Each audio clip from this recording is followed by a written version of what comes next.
पवन सिंह का गाना आया और विवाद ना हो तो ये हो ही नहीं सकता है कि पवन सिंह का गाना आ जाए और विवाद नहीं हो। ये कोई सोच भी नहीं सकता है कि पवन सिंह का गाना आए और विवाद नहीं हो।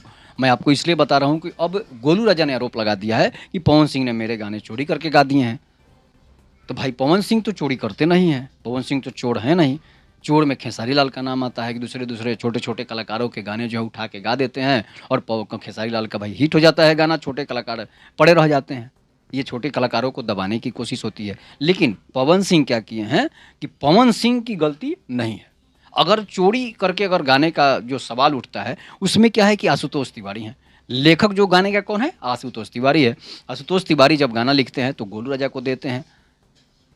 जब ये गोलू राजा इस गाने को गाते हैं तो गोलू राजा का व्यूज जो है कम आता है, कम से कम 2 लाख से 3 लाख जो है गोलू राजा का व्यूज आता है। राजा जी के दिलावा तुरल हुए जान। तो अब क्या होता है कि आशुतोष तिवारी को लगता है कि गाना बेटर है और इस गाने को पवन सिंह से गवाया जाए। इसलिए गोलू राजा का एक और पहले भी गाना आया था कि पियवा से पहले हमार रहलू, जिसको रितेश पांडे ने चोरी करके गा दिया था। इसलिए कि गोलू राजा से बिना पूछे गा दिया था और इस गाने में पवन सिंह जो है वो गोलू राजा से ही आदेश लेकर गाए हुए हैं। गोलू राजा का प्रचार भी पवन सिंह गोलू राजा के गाने का पहले ही प्रचार कर चुके हैं। जब इनका पियवा से पहले हमार रहलू आया था तो पवन सिंह ने उसका प्रचार कर दिया, लाइव आकर बोल दिया कि भाई गोलू राजा गाना है, आप लोग इसको सुनिएगा, जिसमें गोलू राजा को काफ़ी पैसे आमदनी हो गए।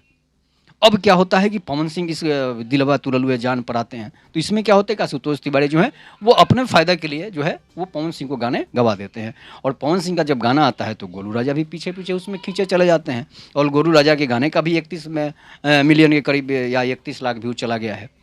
तो इस तरह से क्या होता है कि अगर बड़ा कलाकार छोटा कलाकार जो है, अगर बड़ा कलाकार जो उस गाने को गा देता है तो छोटे कलाकार भी उसमें खींचे चले जाते हैं। तो ये क्या होता है, प्रमोद प्रेमी के पर भी एक आरोप लगा था कि उन्होंने भी गाना चोरी करके गा दिया था कि दरदिया उठता है राजा। एक छोटा सा सिंगर था, उसका गाना था और वो गाना उस सिंगर का भी उसमें पार हो गया, खिंचा गया, वो भी उसका भी मिलियन में चला गया व्यूज, उसका भी 60,000 65,000 व्यूज था। इस तरह से पवन सिंह और गोलू राजा का गाना गा दिए हैं तो गोलू राजा का भी मिलियन में व्यूज चला गया, लाख में व्यूज था वो मिलियन में चला गया। तो फायदा किसको हुआ?